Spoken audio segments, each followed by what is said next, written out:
Well, I just replaced my fuel pressure regulator. This was the bad guy.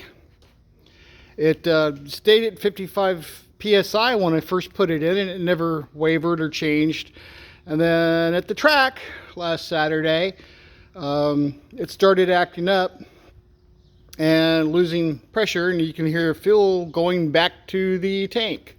So cheap ass $80 Summit Racing.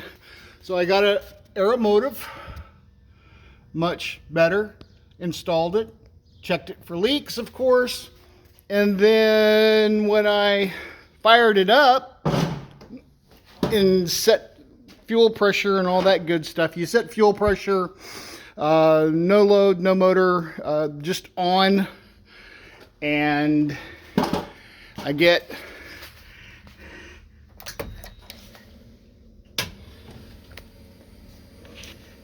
set at 55 psi, and then when you fire up the car, give me a second to get in.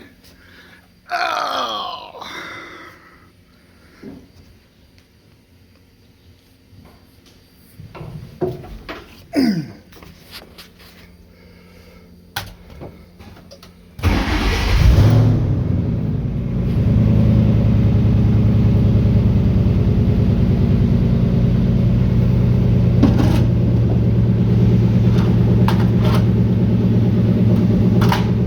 Does what I think it's supposed to do.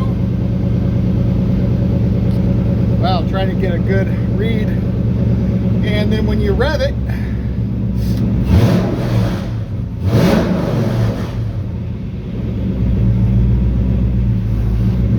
so, and it's not hesitating. I got instant throttle response.